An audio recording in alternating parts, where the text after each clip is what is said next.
Muito bem, Rodrigo Yanes, bem-vindo outra vez ao Roteirices. Você é um brasileiro, historiador, radicado na Rússia. Não sei se você já conseguiu a cidadania, você estava num processo ali, né? Ou como residente permanente, depois você atualiza aí a tua situação, até para saber se você vai ser ou não convocado para a guerra, né? E é um tema que vai estampar um bueiro aí, né? Falar de Rússia e Ucrânia é entrar numa encrenca que você tem sempre aí sido alvo de ataques dos mais diversos por conta dos fios que você tem produzido no Twitter.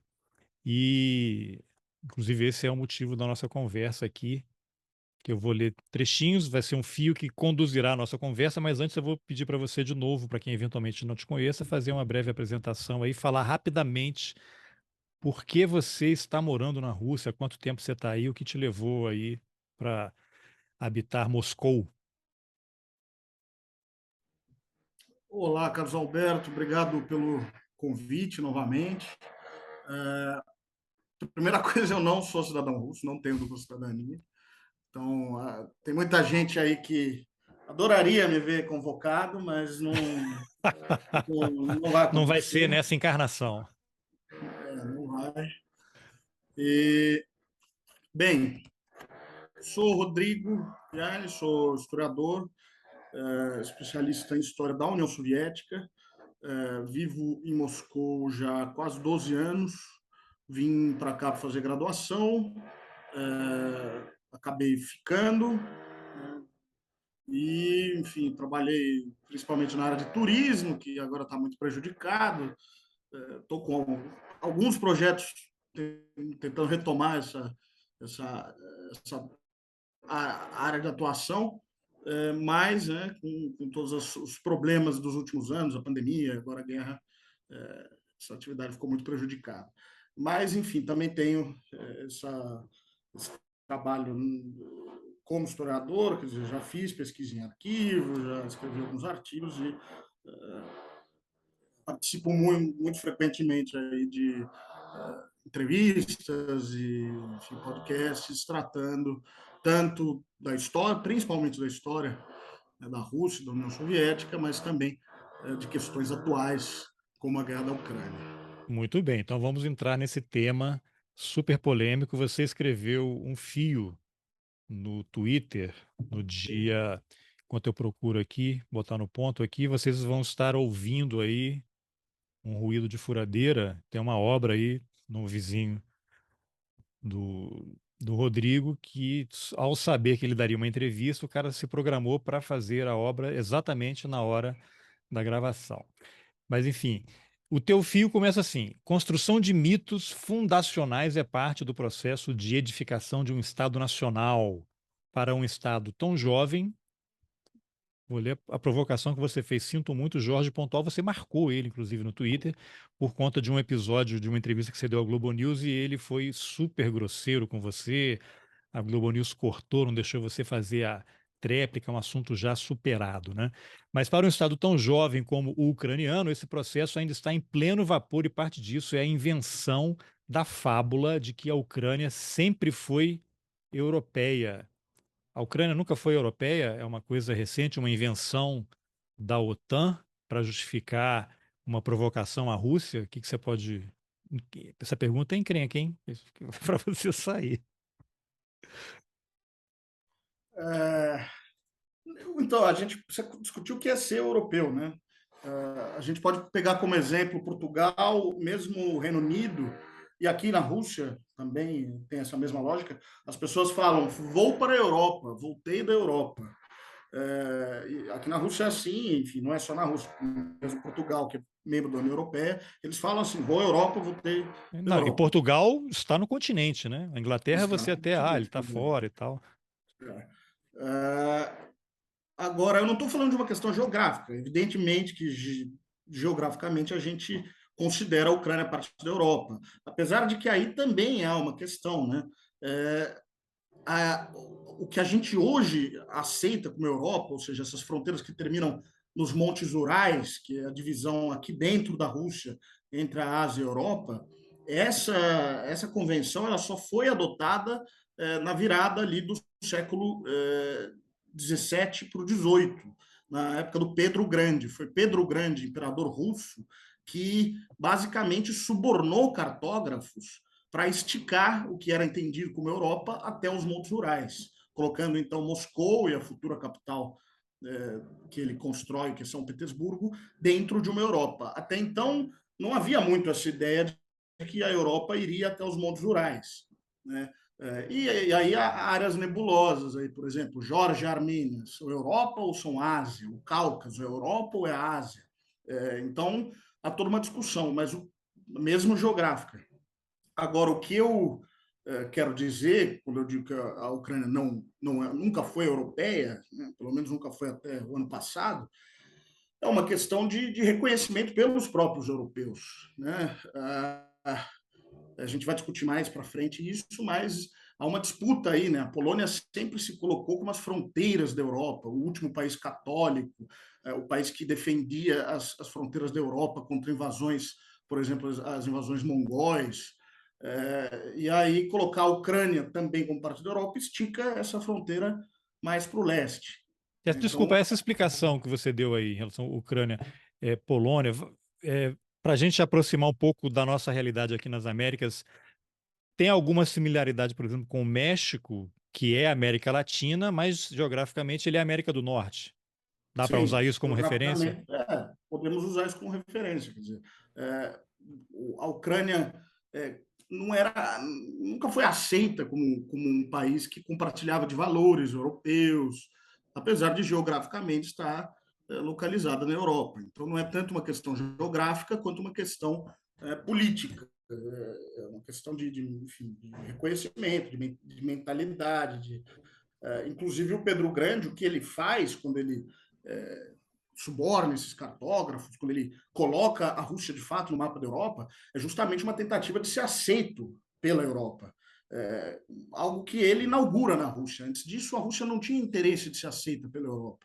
O Ele Pedro Grande, suborna cartógrafos que têm um reconhecimento internacional ou europeu para europeus, que entre ali. principalmente, Então para foi, ele que, virou para que as europeu. fronteiras da Europa cheguem aos Montes Urais, ou seja, para que a boa parte da Rússia, o coração ali, né, a origem da Rússia, fique toda no continente europeu. Mas isso não é E uma ele coisa faz só isso. de subornar cartógrafo, né? Porque se os Não, países claro que não não. concordarem, né? Claro que não. O Pedro Grande ele faz uma verdadeira revolução institucional na Rússia. Ele até em questão de costumes, ele pessoalmente vai cortar a barba dos nobres, porque a moda na Europa era não usar barba, né? Era a época do o auge ali de Versalhes, né? Do Luís XIV. Então a moda não era usar barba, os russos antes disso usavam barbas enormes. Ele vai proibir as roupas antigas russas que eram de pele, muito compridas.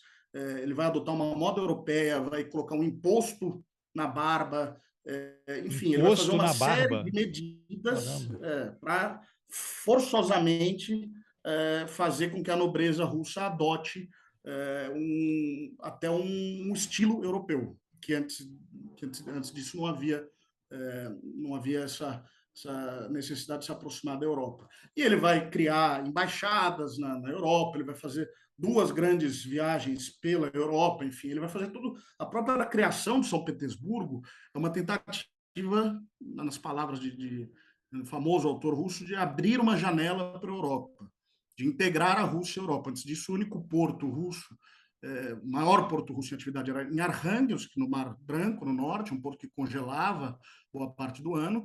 Então, essa tentativa do Pedro Grande de se instalar no Báltico é uma tentativa de aproximação com a Europa. Então, também é um processo que os próprios russos tentam né, adentrar a Europa. E a partir de Pedro Grande, com a vitória na Guerra do Norte, né, vitória sobre a Suécia, uma potência na época, aí sim os russos começam a ser aceitos como uma potência europeia. Até então era um reino distante, algo um tanto asiático na visão dos europeus. Então a gente tem esse marco de transição em que a Rússia começa a adotar uma cultura, enfim, faz uma tentativa de se adaptar a valores europeus. Tá, o Pedro Grande, que é o Pedro I, é isso? Pedro Sim, I da Rússia, que morreu aos 52 anos, no dia 8 de fevereiro deste mês, né? De 1725, sim. né? Ele, como é que estava a situação em relação à Ucrânia? Que eu lembro até na nossa conversa anterior, a Ucrânia originalmente ela integrava o reino da Polônia e havia ali, aí você vai me corrigindo se eu falar coisa errada aqui. E aí havia um descontentamento com os poloneses, que eram católicos, né? Os ucranianos eram ortodoxos, e aí tinha um líder ali revolucionário que, por alguma razão, achou que seria mais interessante, para se separar da Polônia, se juntar à Rússia, ao Império Russo, por conta da religião, que seria uma forma deles se protegerem da Polônia, que era um grande reino, um reino poderoso, né? É, isso aí tinha acontecido muito antes, essa separação, Não, e pouco antes, isso é pouco antes. 1653, o Pedro Grande se torna czar ali no finalzinho desse século. Quer dizer, nesse momento, a Ucrânia é parte do Império Russo, porém, existe todo essa na Guerra do Norte, vai haver batalhas em território polonês, uma das maiores vitórias russas na Guerra do Norte, a Batalha de Poltava, desculpa, não polonês, ucraniano, em território ucraniano. E há um conflito ali, quer dizer, um dos líderes cossacos ucranianos, ele vai tentar uma aliança com a Suécia, portanto, traindo, digamos assim, o Pedro Grande. Pedro Grande, nesse momento, ele é aliado da Polônia, Polônia que está sob controle, né, a Polônia tinha esse sistema de eleição de reis, né, e o rei que tinha sido eleito era o rei da Saxônia, então a Saxônia e a Polônia eram aliados da Rússia contra a Suécia, e há essa rebelião cosaca, mas os russos acabam sendo vitoriosos nessa guerra. A Suécia, você falou Suécia, a Suécia ainda não é parte da OTAN, né? Ainda não, quer dizer, a Suécia é dos países escandinavos, É, Noruega e Finlândia não são parte da OTAN. e A Finlândia, Suécia que e a aí Dinamarca, no início da invasão da Rússia, invasão russa à Ucrânia, que até a Finlândia também estava querendo entrar na OTAN, e aí o Putin mandou a embaixadora lá, ó, vocês estão vendo o que está acontecendo na eles ainda Ucrânia, hein? estão em Se discussão, né? vocês Ainda está em avançarem, discussão. vocês vão vendo o que vai acontecer aí com vocês, tá? Entendi. Então, desde aquela época, a Suécia já tinha se bandeado para o outro lado, né? Desde a época do Pedro Grande. Há um conflito longo aí com a Histórico. Suécia, histórico. A Suécia, na época, era uma potência, ele dominava a própria Finlândia e a Noruega, e os russos acabam tomando o território onde é construído São Petersburgo, é um território que é tomado da Suécia. Ah, então você vê, as pessoas começam a ver que aparentemente essas confusões são coisas recentes ou depois da Segunda Guerra, você vê que tem um processo histórico muito É, complicado entre as nações. e é complicado, é muito mais complicado do que a gente imagina, quer dizer, porque nesse momento de conflito entre a Suécia e a Rússia era até percebida como uma libertadora pelos finlandeses. E porque a Finlândia estava sob domínio sueco, havia um processo de canobreza na Finlândia, era toda sueca, usava a língua sueca, e os finlandeses eram oprimidos sobre os suecos. E então os russos vão estabelecer um domínio na Finlândia, isso um pouco mais tarde, que vai durar até a Revolução Russa. E aí, claro, vai haver conflitos entre russos e finlandeses, mas não é à toa que hoje na capital finlandesa, em Helsinki, existe uma estátua de Alexandre II, o imperador russo, no centro da cidade, na principal praça da cidade. A estátua é de um imperador russo. E, enfim, essa estátua não foi derrubada, ela está aí até hoje, Apesar porque dessa época de revisionismos, assim, não pois é, continua lá. apesar disso, e fica do lado de uma imensa igreja ortodoxa russa, inclusive. Por que isso? Porque, apesar de todas essas questões, o Alexandre II ainda é considerado um libertador dos finlandeses da opressão sueca. Então, as questões são muito mais complicadas Olha do que a só. gente vê. Agora, você podia falar brevemente também, só para as pessoas entenderem, não ter que voltar totalmente no outro episódio, essa história de que os russos, o berço do povo russo é na Ucrânia. O que você pode falar sobre isso? Territorialmente é na Ucrânia, quer dizer, Kiev foi a capital desse reino medieval que vai dar origem depois a três povos, digamos assim, os russos, belorussos e os ucranianos. Então é aí que está essa origem compartilhada. E aí que vai surgir uma série de disputas nas narrativas de construção de Estado-nação, que é isso que eu estava discutindo no meu tweet. Quer dizer, russos e ucranianos disputam essa história compartilhada. Tem uma estátua de Vladimir o Grande, um dos grandes príncipes de Kiev, desse estado da Rus de Kiev, esse estado medieval. Tem uma estátua lá em Kiev, estátua que data inclusive do período soviético, e há uma estátua aqui em Moscou, enorme, recente, dessa mesma figura. Então é uma figura que é considerada tanto pelos ucranianos como um dos principais líderes históricos da nação ucraniana, quanto pelos russos. Por quê? Porque ele foi líder num período em que a gente não pode fazer ainda essa distinção entre russos e ucranianos. Então Eu seria estou um dos falando pais de um Estado. fundadores. Sim, ele é essa figura tão importante porque ele é o primeiro líder, o primeiro grande príncipe a se converter ao cristianismo. E há vários outros príncipes que são disputados, né, nas narrativas de fundação das nações russas e ucranianas entre esses dois povos. Mas o fato é que é uma origem compartilhada. Né? Não dá para dizer que é apenas ucraniano, assim como não dá para dizer que é apenas russo, quer dizer, a origem desses povos. Tá. Bom, então vamos aqui ao segundo ponto do seu fio no Twitter, que é toda história que serve de base ao Estado Nacional é um construto. Crer que a Ucrânia sempre esteve inclinada à Europa e seus valores e, portanto, tende naturalmente à democracia em oposição à Rússia faz tanto sentido quanto acreditar que há uma linha reta de Vercingetorix a de Gaulle.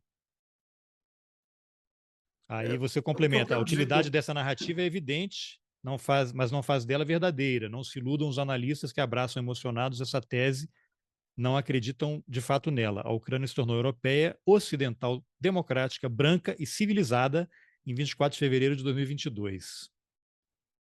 O que eu quero dizer com isso é que a gente no Brasil, até por uma questão da maneira como né, o nosso Estado-nação foi construído, a gente tende a utilizar basicamente como sinônimos as palavras Estado, nação, país, a gente não faz grande distinção entre elas. Isso até faz sentido, até certo ponto, no caso brasileiro. A gente, de fato, considera que uma pessoa nascida no Brasil é brasileira, independente das suas origens. A gente é um país edificado sobre populações de diversos locais, tanto imigrantes como imigrantes forçosos, né, escravizados, e também, claro, a população autóctone, enfim, e os colonizadores. A gente carrega de modo semelhante à Argentina, de modo semelhante aos Estados Unidos, esse país que foi construído, né, numa mistura de diversos povos. Enquanto na Europa as coisas não funcionam bem assim. Quer dizer, na Europa, até realmente a edificação dos Estados-nação, até ali o século XIX, as pessoas tinham uma ligação muito regional em relação à própria língua, uma identificação em relação à própria língua e ao local de onde vivem, do que propriamente ao Estado. Quer dizer, o que eu quero dizer com isso aqui, a gente tem, por exemplo, a Itália, em que até o século XIX, até a unificação, cada região tinha até um dialeto diferente, uma cultura própria. A Alemanha, a mesma coisa, é um caso mais evidente, mas a gente tem até hoje casos, por exemplo, como na Romênia, em que a região da Transilvânia é habitada por populações que se identificam como húngaras, não como romenas. A gente tem isso na própria Ucrânia, uma população que se identifica como húngara. A gente tem na Ucrânia populações que se identificam como búlgaras, como gregas, ou seja, dentro de um estado a gente tem diversas nacionalidades e as pessoas têm um reconhecimento com essa identidade nacional. Elas se consideram húngaras, apesar de terem nascido na Romênia e suas famílias já há gerações, às vezes 500 anos, habitarem e, enfim, nascerem, viverem nesse território que já não pertence à Romênia. Então, o que eu quero dizer é que o Estado-nação ele é construído. E no Brasil a gente também construiu uma ideia de Estado-nação. Né? As pessoas que estudaram na escola já há algumas décadas aprenderam que o Brasil é a mistura das três raças, é essa democracia racial. Né? Esse é o nosso mito de fundação do Brasil, que foi construído ali ao longo do século XIX e início do século XX. Quem foi na escola também nesse período em São Paulo aprendeu que São Paulo foi fundada pelos bandeirantes, figuras heróicas, figuras que permitiram a expansão das fronteiras brasileiras. Agora, já quem estudou um pouco mais recentemente, já começou a ter uma visão crítica dessas teorias de fundação do Estado brasileiro. Né? A gente já começa, que é o papel do historiador é justamente esse hoje em dia. Se antes o papel do historiador era criar esses mitos nacionais, criar essas bases de fundação do Estado brasileiro, hoje nosso papel é criticar a maneira como se edificou esses mitos fundacionais do Brasil. Isso vale para qualquer nação, quer dizer, os franceses, ali no século XIX, após a Revolução Francesa, começam um processo de construção do que é o francês. E aí, o que eu me refiro no Twitter é que eles vão lá para os gauleses, Vercingetorix, líder dos gauleses, e eles vão tentar traçar uma linha reta ali, os gauleses, o feudalismo, até chegar na França contemporânea. Só que os franceses hoje têm muito pouco a ver com o que for, com os gauleses, com quem eram os gauleses. Até mesmo geneticamente. Os gauleses foram expulsos, chegaram francos, houve as invasões bárbaras, houve, enfim, uma série de mudanças ali. Então é muito difícil a gente traçar uma linha reta, como foi a tentativa no século XIX, de criar esses grandes épicos nacionais, identificar a origem do Estado lá atrás, e aí, enfim, tentar encaixar uma ideologia nisso.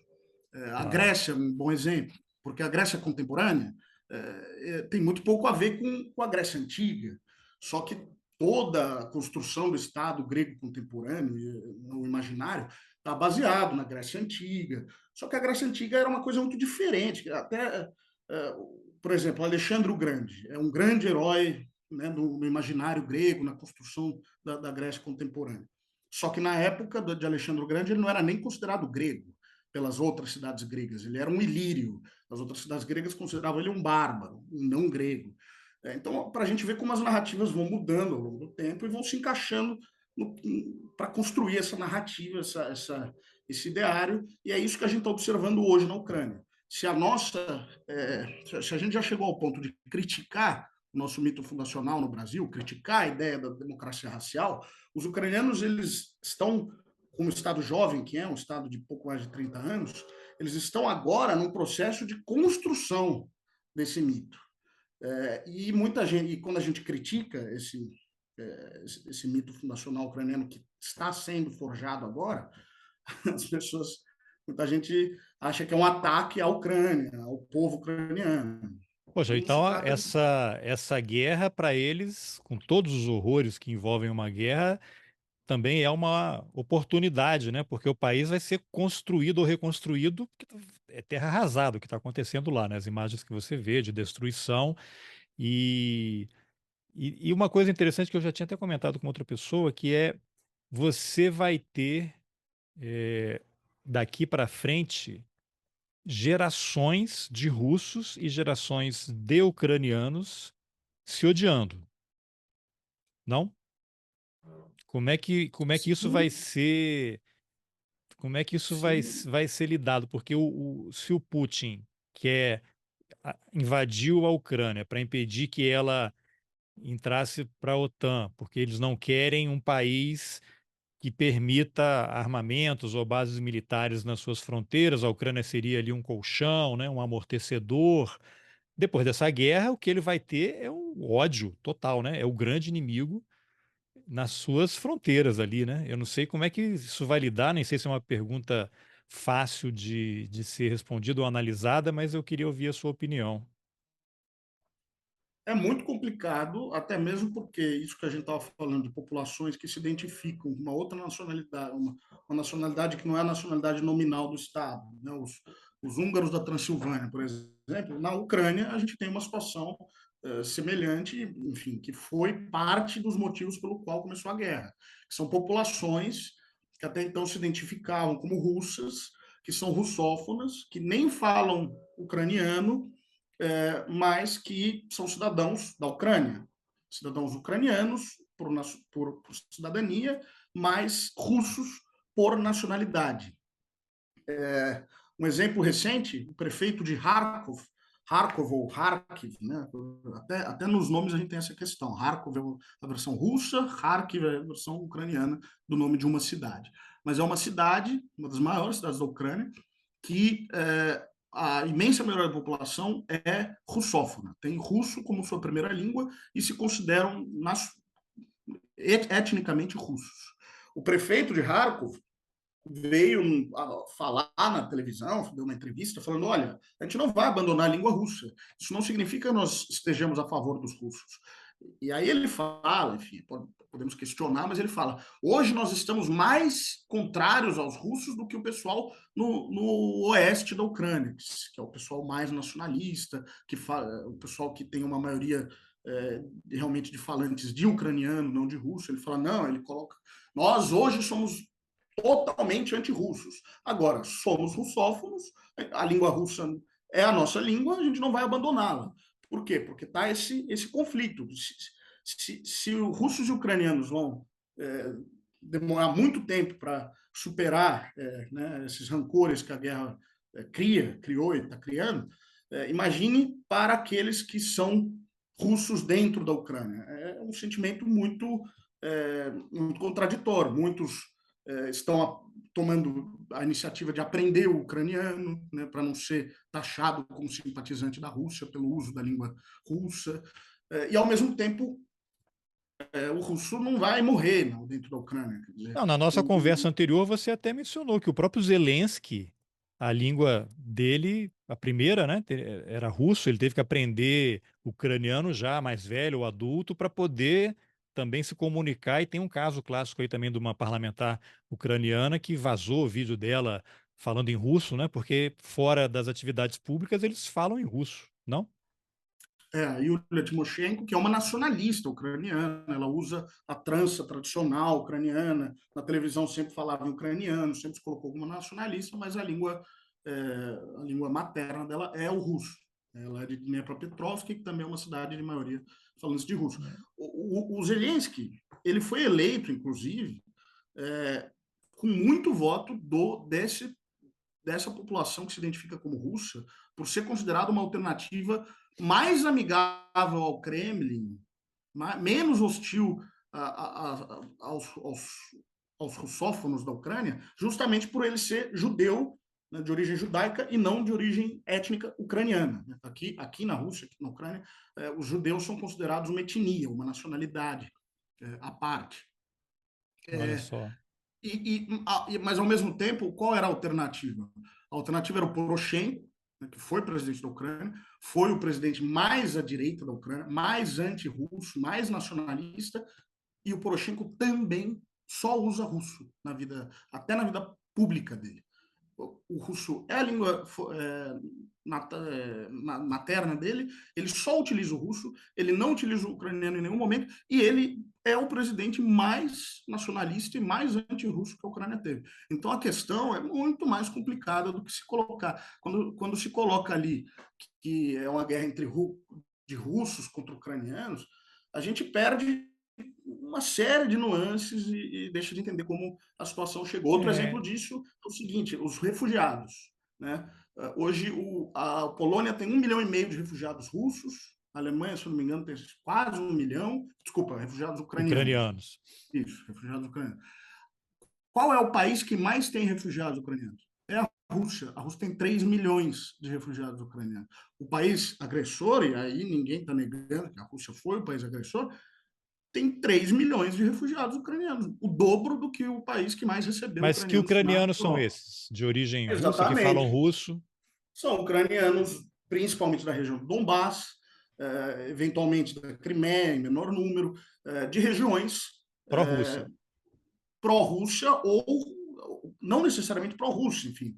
Hoje em dia, a gente vê que Kharkov, que era uma região que era identificada como pró-Rússia, as autoridades, enfim, não somente as autoridades, muita gente se identifica hoje em oposição à Rússia, mas são russófonos.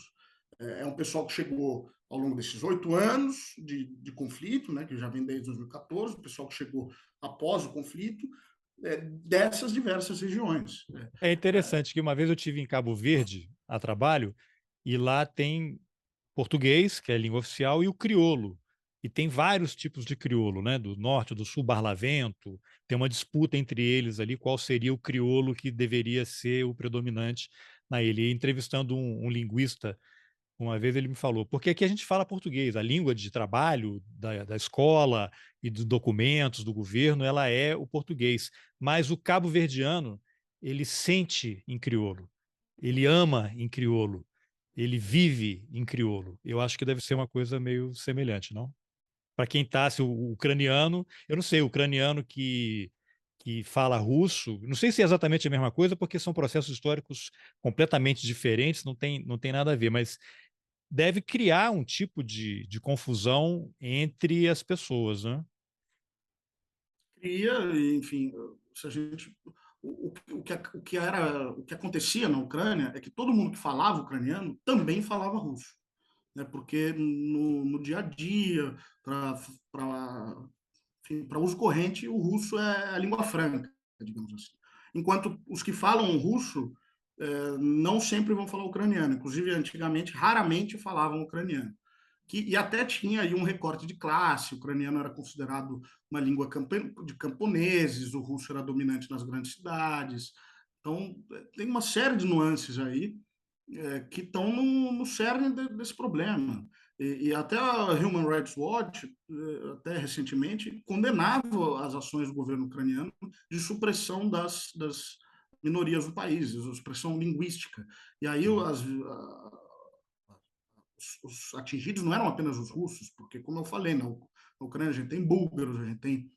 Na Ucrânia nós temos gente que se identifica com a etnia russa, com a etnia búlgara, polonesa, eslovaca, húngaros.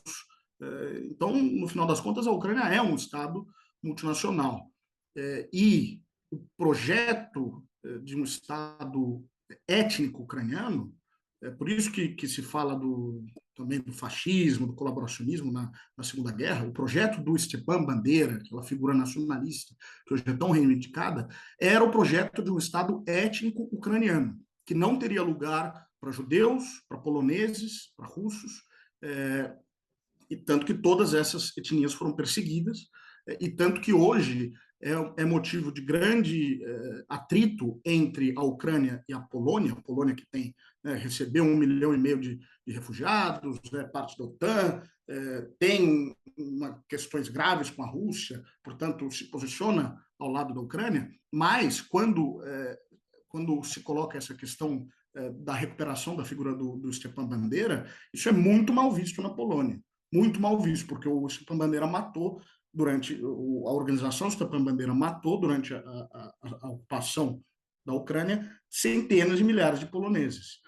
Então, quando o batalhão Azov, os simpatizantes da Ucrânia colocam a figura Stepan Bandeira, sempre há uma reação imediata na internet, por exemplo, de poloneses criticando, né, a recuperação dessa figura que propunha a criação de um Estado étnico ucraniano por meio da repressão e por meio da violência contra as outras minorias do país.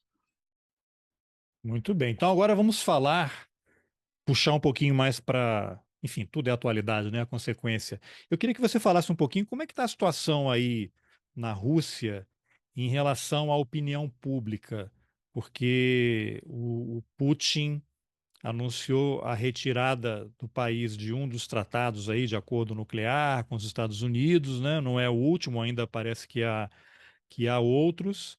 Mas como é que eu sei que tem protestos contra a guerra, sempre vai haver em todos os lugares, em todos os tempos, mas como é que tem pesquisa de opinião pública em relação ao que a população acha do que está acontecendo agora. O Putin continua com grande apoio popular. As pessoas acham que realmente não tem como retroceder, porque numa guerra, se você recua, você perdeu, né? Existe alguma sinalização de qual seria o acordo possível, se é que vai ser um acordo? E juntando a isso, talvez você possa falar um pouquinho depois, né? Essa repentina participação do Brasil numa espécie de mediação, apresentando propostas para celebrar a paz. O Zelensky parece que convidou o Lula para ir a Kiev para conversar. O Brasil está recebendo pressão dos Estados Unidos, né, da Alemanha, para fornecer armas. Aí saiu uma notícia aí que a Alemanha barrou a venda de tanques para Filipinas, talvez, porque tem componentes alemães. Isso foi interpretado como uma possível represália ao fato de o Brasil não ter vendido munição para os tanques para a Alemanha entregar para a Ucrânia. O que você pode comentar disso? Quanto à opinião pública, complicado a gente fazer esse tipo de medição. Teve algumas pesquisas, mas já fazem meses já, que apontavam para uma manutenção ali da popularidade do Putin, nenhum grande, não teria sido muito afetada. Ao mesmo tempo, no final do ano passado, a onda de mobilizações, né, que foi promovida aqui na Rússia, causou bastante conturbação social, quer dizer, protestos em diversas regiões de minorias étnicas que se sentem desproporcionalmente enviadas à guerra, muitos russos aí de classe média alta, deixando o país para escapar de uma eventual Convocação? convocação ao exército. E aí eu pude observar, estive na Geórgia, estive na Armênia, enfim, uma quantidade enorme de pessoas que transferiram a vida delas para lá, né? Muitos ainda trabalham à distância na Rússia, mas já levaram a família, enfim, estão se instalando aí quase que definitivamente nesses dois países. E eu sei que na Turquia também está assim, Finlândia, alguns países bálticos, enfim. Cazaquistão, Ásia Central, de modo geral. Então, muita gente realmente deixou o país. Alguns estão voltando, mas o que ocorre é que o tempo inteiro muitos rumores, né? Muitos russos se informam através de canais alternativos na internet, no Telegram, principalmente, e é enfim, um ambiente fértil para uma série de rumores. Então, agora, um dos novos rumores é de que em março, isso já vem desde o ano passado, vai ser declarada a guerra oficialmente, vai sair dessa fase de operação especial, né? Até agora o conflito é chamado oficialmente de Operação Militar Especial, e aí seria declarada a guerra. E com a declaração da guerra, eventualmente fechariam as fronteiras. Então fica uma série aí de rumores, eventualmente haveria uma mobilização mais generalizada, e falaram que isso ia ocorrer nesse mês, com o discurso que o Putin fez há alguns dias, agora estão falando que vai ocorrer em março. Antes disso, em diversas ocasiões, havia esse tipo de rumores. A Ah, maioria então tem uma deles é coisa a cada mais 72 horas, parentes né? grandes. Igual teve aqui na eleição, É. mais 72 horas vai acontecer alguma coisa. Agora, é verdade isso que é proibido usar a palavra guerra, por exemplo, na mídia, se alguém usar a A palavra guerra, mídia vai preso. Acontece isso? não é que vai preso, mas a mídia não usa, a mídia oficial não usa.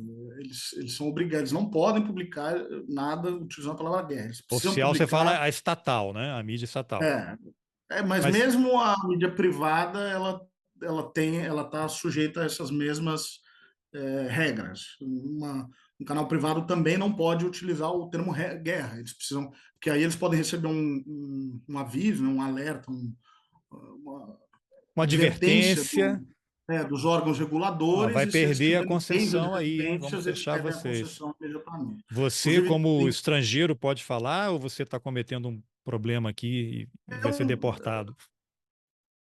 é, olha, no último caso, eu posso ser denunciado aí por estar difamando as Forças Armadas, que é uma regra, uma lei Caramba, mas nova você é que um eles analista, né? Tá colocaram. Mas eu não trabalho como jornalista, então tem uma série de nuances. atenuantes, atenuantes. Às vezes pode ser até pior, né? Vamos dizer que eu estou fazendo um trabalho irregular, enfim. Não, você é um professor, um historiador que mora em Moscou, que está conversando, né? Não, eu não acredito que vai acontecer nada, mas enfim, a Há, coisa há realmente não está sempre o assim, risco, há não sempre tá um fácil. risco. Sempre há, sempre há. É, Agora, a mídia e internacional, antes de gravar, eu tinha comentado com você, você comentou aí que os jornais que têm correspondentes, eles continuam atuando no país, jornais de outros países, e eu, no começo de janeiro, depois dos ataques aqui ao Congresso, e Supremo e Palácio do Planalto, eu colaborei com um jornal italiano, La Repubblica, que enviou um jornalista aqui para fazer a cobertura do pós-ataque, e ele foi algumas vezes à Ucrânia, em cobertura. Ele falou que você, como jornalista estrangeiro, para entrar na cobertura do conflito pela Rússia, é praticamente impossível. É como você tem que provar que você é pró-Rússia. Senão, eles não permitem que você faça uma cobertura. E você me explicou que há uma diferença entre os correspondentes tradicionais, que já estão baseados no país, e quem chega, eventualmente, para a cobertura do conflito. Você poderia comentar um pouquinho sobre isso? são muito poucos estrangeiros que estão cobrindo o conflito, todos eles são de autorização dos russos, cobrindo conflito no front, né, quer dizer, na área de conflito ali, mas os correspondentes que já estavam aqui, enfim, eles não foram expulsos, né? A gente tem correspondentes aqui dos grandes veículos de imprensa ocidentais que estão o tempo inteiro fazendo notícias críticas, isso, né, eles permanecem aqui. Agora, teve um caso, por exemplo, de uma correspondente da BBC que foi expulsa do país, mas isso foi até antes do conflito, foi até antes da guerra, é, e eles têm um correspondente aqui até hoje, enfim, atuando. Tá.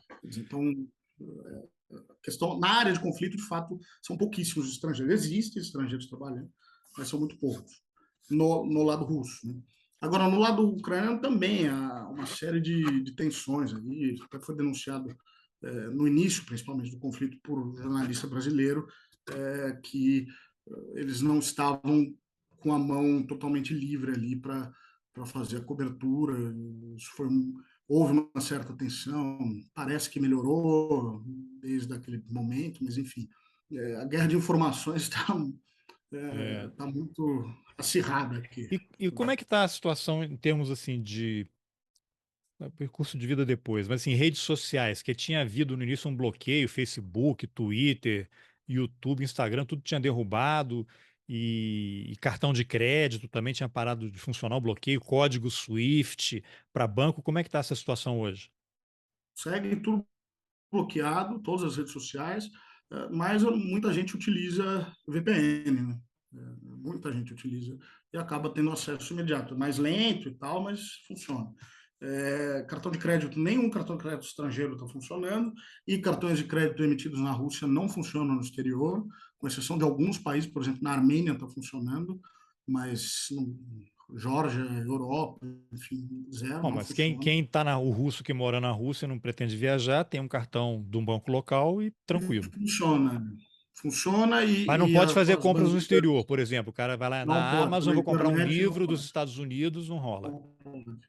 Não pode e está tendo uma série de inconvenientes para quem trabalha, né? Eu, por exemplo, precisava comprar espaço no enfim, no Google Documentos para mexer com fotos, documentos e tal. Esse serviço está suspenso na Rússia porque o Google não está aceitando pagamentos da Rússia. O que é um problema, porque as pessoas que tinham uma série de documentos lá, está tudo travado, porque, né, porque eles não podem mais Só comprar. quando sair da Tem gente que Rússia está que vai conseguir precisando. acessar. Pois é, e tem gente que tinha contas em plataformas que usavam para trabalho, enfim, para edição de vídeo, por exemplo, e que agora precisam entrar através de um VPN especial, não sei o quê, para acessar essas plataformas, porque está tudo E bloqueado não na tem Rússia. nenhum serviço similar, russo ou chinês, que eventualmente tenha sido Tem, disponibilizado? tem serviço similar aqui. Tem uma empresa enorme chamada Yandex, que é buscador, tem serviço de táxi, serviço de delivery, enfim, tem serviço de nuvem, tudo isso o Yandex tem para quem usa isso dentro da Rússia, funciona. O meu caso é um problema que eu preciso trabalhar com gente que está lá no Brasil. É, Então, aí fica mais exatamente. difícil. Mas Então, sim, tem alternativas, quer dizer, são inconvenientes aí que sim, não impediram nada. tá. E como Agora, é que... voos também estão bloqueados, é? nenhum Tem que voo para a sair. Europa e Estados Unidos, fronteiras fechadas para os russos no Báltico, na Finlândia, Para mesmo qual para quem tem. país aí mais perto do chamado Ocidente? Que na Rússia, o Ocidente, quando eles mencionam o Ocidente, eles estão se referindo à Europa e Estados Unidos, né? Aqui só para a Geórgia atualmente, ou Turquia, as pessoas estão indo, voam para a Turquia e de lá vão para a Europa. A única maneira que Tá. está Agora, bloqueado. qual foi a reação aí com a chegada do governo Lula, dessa participação brasileira em tentar intermediar um conflito? Mencionei aquela história dos tanques também aí. O que que você poderia comentar sobre isso? Eu vi que saiu uma nota, acho que do governo russo, tratando com respeito, né, a disponibilidade do Brasil e enfatizando o fato do Brasil não ter entrado no conflito por conta de não ter atendido ao pedido alemão de fornecer munição para os tanques alemães que seriam enviados para a Ucrânia. Como é que está? O Brasil é algo que se fala aí? É considerado um Se fala ator? pouco, mas se fala.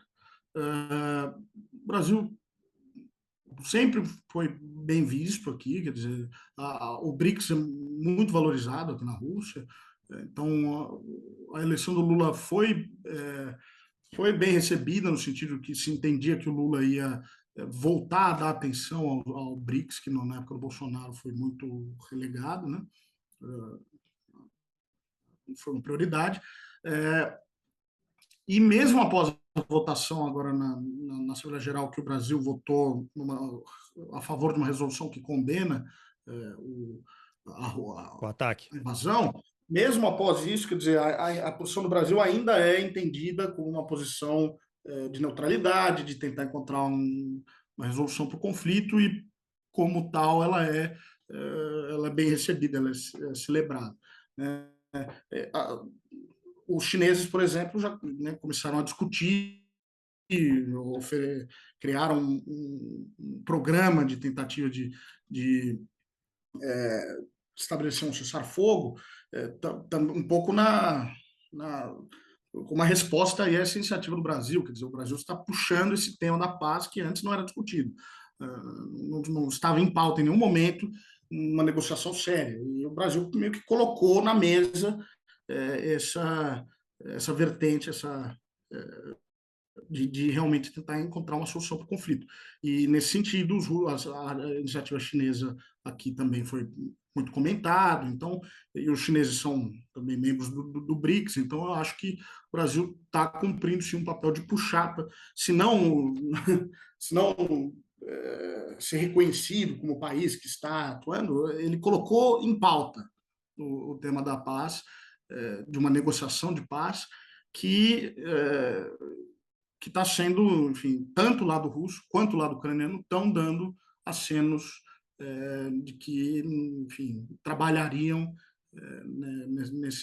nesses termos, apesar da gente ainda estar muito longe de uma resolução, né, O já que é que um. você poderia comentar, então, as suas fontes no Deep State russo, né? Você já está aí há tanto tempo.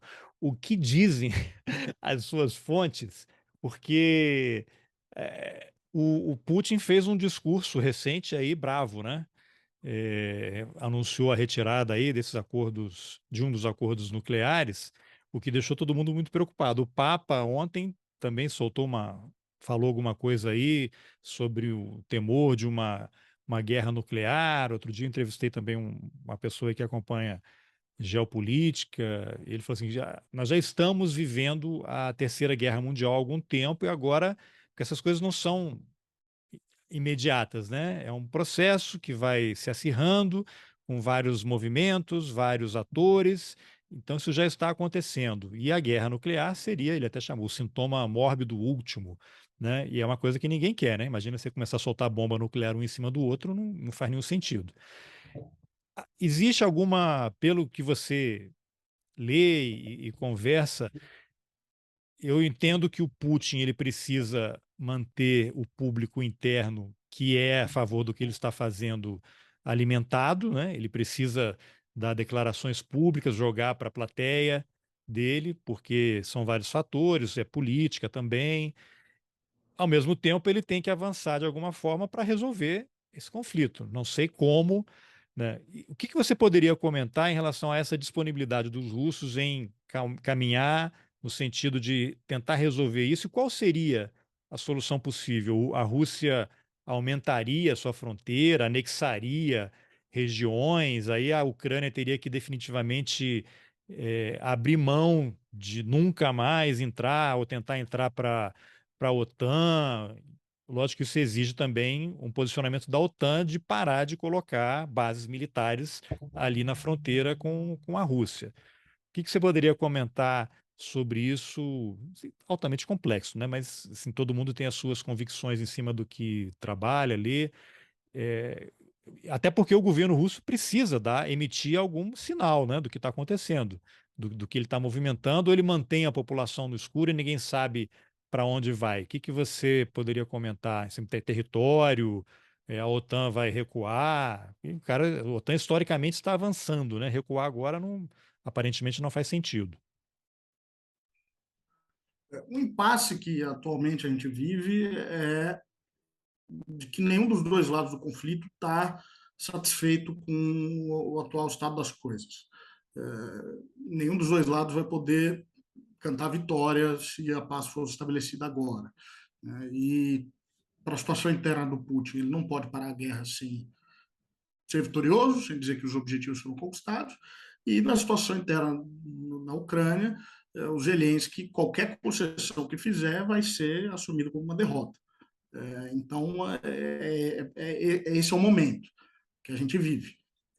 Também há outro aspecto, quer dizer, o Zelensky deu sinalizações de que está disposto a conversar com a China, de que está disposto a que vê algum valor nas propostas no programa de paz que a China apresentou, apesar de desse programa estar muito longe do que os ucranianos afirmam ser seus objetivos. Só que, ao mesmo tempo, os Estados Unidos já condenou de imediato esse programa. Quer dizer, então, os ucranianos não têm muita mão livre ali para negociar a paz no próprio país. Enquanto a OTAN, Estados Unidos, Europa não se comprometerem de fato com uma negociação da paz, a Ucrânia não tem muita opção. A Ucrânia está cada vez mais dependente ali do envio de suprimentos, de armas, enfim. E o Biden ainda Então, fez um giro para tirar onda com a Rússia ali, né? Foi lá na Polônia, passeou. foi na Ucrânia, né? Mas então a gente está nesse impasse, porque nenhum dos dois está muito disposto. Ao mesmo tempo, a gente já vê problemas graves dos dois lados. E Por exemplo. eu diria mais do lado ucraniano até falta de munição, né? Que até um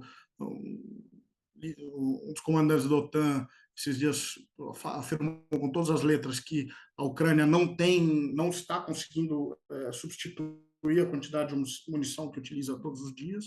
Até por isso a pressão para o Brasil vender munição para a Ucrânia, fornecer munição para a Ucrânia. Pronto, vamos botar a culpa no Brasil agora, né? Da derrota da Ucrânia. Pronto. A Ucrânia teve alguns avanços no front, principalmente no final do ano passado, mas agora o front está tá, tá, aos poucos os russos estão avançando, e agora na região de Kramatorsk corre o risco dos russos fecharem um bolsão e aí isolarem ali, falaram no número de 25 mil soldados ucranianos, um número muito considerável. E ficariam Então, sem suprimento e iam ter que se render. eles vão ficar fechados no bolsão, eles podem tentar abrir o bolsão ou resistir, mas a tendência é que um bolsão fechado desses suprimentos eles sejam forçados a se render. Enfim, então a situação não está. Ao mesmo tempo, a mortandade dos dois lados está imensa, né, nessa guerra, que é quase uma guerra de trincheiras ali, um fronte muito estancado. Então, internamente, a gente não sabe, né, o capital político do Putin, até quando ele vai durar para, no caso dele, declarar mais uma mobilização, no caso dele, declarar um estado de guerra, quer dizer, a pressão tende só a aumentar, né? Tem Na economia, números a gente de mortos aí, soldados, vítimas não. russos? Esses números Os não são russos não, divulgados. não divulgam. Os russos não divulgam. É, os números ucranianos não são exatamente confiáveis, né? Quer dizer, claro que Agora isso existe. de não divulgar vai ter um certo limite, né? Porque se você tem soldados morrendo aos montes, os corpos vão voltar, as famílias vão começar Não, isso a todos os receber, dias né? a gente vê pelas mídias alternativas, pelo Telegram. Quer dizer, recentemente vi um vídeo de uma série de caixões chegando na Sibéria, assim, dezenas e dezenas de caixões, e a gente vê história, enfim, o tempo inteiro, quer dizer, de pessoas que eu conheço, né? Não só em redes sociais, mas eu conheço algumas histórias terríveis aí de parentes, de amigos, enfim. E não só mortos, né? Pessoas mutiladas, porque é Sim, outro efeito da guerra, né? sim, sim. Caramba. Aqui não é incomum a gente ver veteranos do Afeganistão, é, né, os russos chamam de inválidos, né? No Brasil a gente não usa esse termo, mas é um termo aqui que não é o termo Pejorativo. utilizado. A gente vê veteranos do Afeganistão, muitas vezes sem as pernas, andando em carrinhos pelo metrô, pedindo dinheiro. Isso é relativamente comum aqui. E eu sei de pessoas, né, amigos de amigos, que sofreram mutilação. Enfim, sei de histórias bem terríveis. É. Rodrigo, para a gente finalizar aqui, essa história antiga já, né, do tal do batalhão Azov, essa nazificação da Ucrânia, a aliança do Zelensky com grupos de ultradireita e neofascistas, como é que está essa situação? Você tem informação se esses grupos paramilitares ou que já estão incorporados às forças regulares do exército ucraniano têm alguma força? É muita desinformação? O que você conseguiu depurar disso? O que boa parte do establishment ucraniano coloca é que o que eles precisaram fazer uma aliança tática com esses grupos extremistas. Que eles são grupos que, enfim, têm experiência de combate, não sei o quê, e que seria apenas uma aliança tática, eles estariam, então, apenas utilizando esses extremistas nessa situação emergencial. É claro que a gente sabe que, né, sempre que hum, tentam utilizar o fascismo para alguma coisa, o fascismo acaba engolindo, né, Sim. essas pessoas. É, o, o projeto dos extremistas ucranianos é de uma Ucrânia étnica, né? Não tem lugar aí para os outros, as outras nacionalidades. É um projeto fascista. Que isso aí Agora, significaria, por exemplo, quem é de fala russa já era, não vai mais poder falar russo, é só ucraniano. Haveria esse tipo de situação, por exemplo? já há leis para coibir o uso de russo. Há leis que dizem que um funcionário trabalhando, por exemplo, num restaurante, ele é obrigado a usar ucraniano se o cliente pedir. Então, uma pessoa que só fale russo não pode trabalhar num restaurante, por exemplo. Não vai ser nem A mídia contratado, né? não pode nem ser contratado. A mídia ela é obrigada a fazer A transmitir em ucraniano e publicar em em ucraniano. ucraniano, a escrever em ucraniano, se for escrever em outra língua, uma versão muito reduzida, precisa ser tudo traduzido, enfim. Há uma série de medidas aí para coibir o uso de língua russa. O, vários autores russos foram proibidos, foram banidos do currículo Houve um escolar ucraniano. cancelamento do Do Tolstói, Tolstói, Dostoiévski.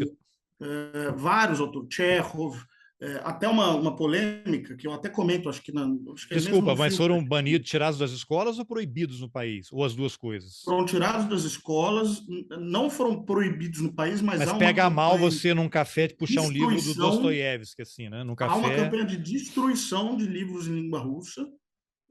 Há uma livraria em Kiev, estava organizando, uma queima. está recolhendo livros para serem destruídos, para serem, eles falam, reciclados. Então, uma série de edições antigas de Chekhov, enfim, livros sobre a Segunda Guerra Mundial sendo destruídos. Até comentei, acho que nesse mesmo fio que a gente estava conversando, eu falo de uma edição brasileira da editora 34, que tem um trabalho importante de tradução de clássicos russos para o português.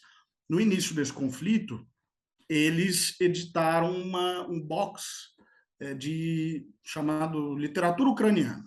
Um box com as cores da A Ucrânia, editora 34, três. especializada em leste europeu e Sim, tal. sim. Agora, aí entra novamente essa polêmica da questão do Estado Nacional, da nacionalidade ucraniana. Eles colocaram três autores: o Gogol, que é um autor nascido onde hoje é a Ucrânia, que trata de temas ucranianos na literatura dele, não somente, mas também, né, autor de Taras Bulba, mas que escreveu só em língua russa, e é um autor que é disputado entre a Rússia e a Ucrânia, ele é considerado russo aqui, ucraniano lá. É tipo o Gardel no tango entre Uruguai e Argentina e tal.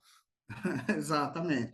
O outro autor era se não me engano, Jacques Babel, que é nascido em Odessa, mas é judeu, né, então, etnicamente judeu, um povo que sofreu muito na mão dos nacionalistas ucranianos, também dos nacionalistas russos, enfim.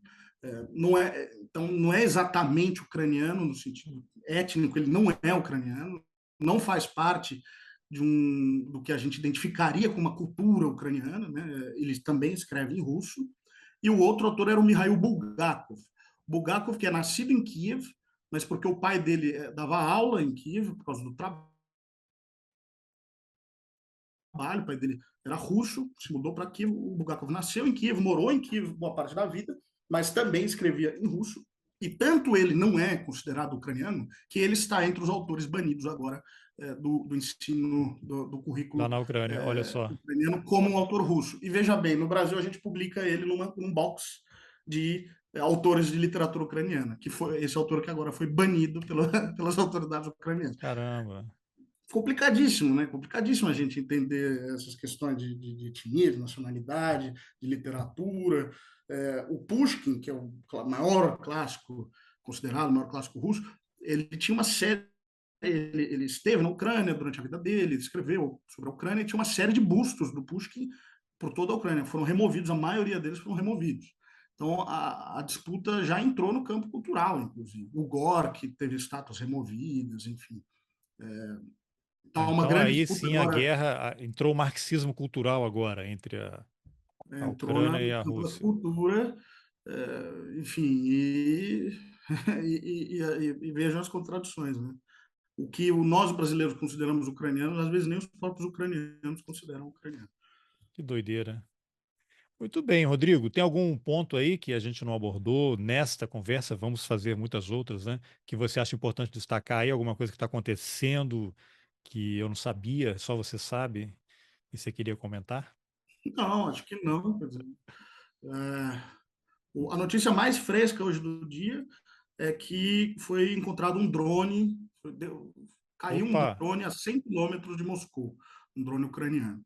Uma distância bastante curta, na região que a gente chama de Podmaskov, região ao redor de Moscou. Então, mais um elemento que aumenta as tensões, né? Belgorod está sendo bombardeado constantemente, né? Já teve mas não se morte. sabe se, mas é um drone ucraniano, segundo o governo russo. Aí já entra Parece que naquela foi confirmado que é um desinformação, drone né? ucraniano. Aí fica aquela dúvida, será que é Parece que foi mesmo, né? Tem confirmado. provas e tal?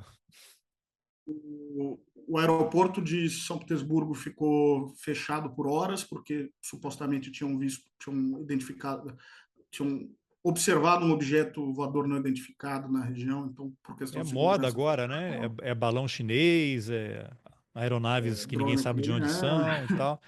Caramba, hein? Então, as tensões estão aumentando, quer dizer, aos poucos, ainda há um senso de normalidade grande aqui, mas aos poucos as tensões estão aumentando. E a tendência é aumentar Agora, mesmo. em Moscou, por exemplo, existe alguma população ucraniana, realmente origem ucraniana, e vivem tranquilamente, são alvo de ataques na rua, preconceito? Tem alguma informação sobre isso?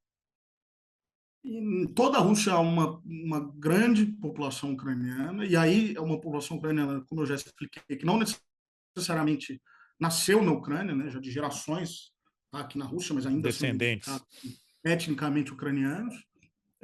Há também uma série de ucranianos refugiados que chegaram recentemente. Não há grandes problemas, não há grandes conflitos. Quer dizer, hum, realmente não há. Quer dizer, existe até uma palavra derrogatória para falar de ucranianos em russo e tal. É, pode haver esse tipo de comentário, mas não há nenhum conflito, não. São pessoas que sempre estiveram aqui. Quer dizer, eu conheço vários. O dono do apartamento que eu alugo, o pai dele nasceu na Ucrânia. A família, ele tem família em Odessa, tem família em Kharkov. A família está dividida agora, né? Estão brigados por causa dessa guerra. Pô, imagina o Mas, grupo de WhatsApp dessas famílias, hein? Não tem pois mais, né? Porque não tem mais WhatsApp, né? Aí. o WhatsApp é a rede, a única rede que ficou. Ah, WhatsApp e o Telegram funciona? Pô, então é um funciona. acordo, né? Porque o WhatsApp é do Facebook, você não tem Facebook e Instagram, Não, mas eles mantiveram um canal porque o WhatsApp você pode mandar dinheiro, né? Talvez seja isso. No fim do dia, é. Muito bem, Rodrigo, super obrigado aí por essa conversa. Vamos fazer mais vezes. Desejo sorte aí para você, que as coisas caminhem aí obrigado. para uma solução tranquila e que a FSB não vá atrás de você por causa dessa entrevista, né? Não queremos isso. Não queremos isso. Obrigado pela entrevista, Rodrigo.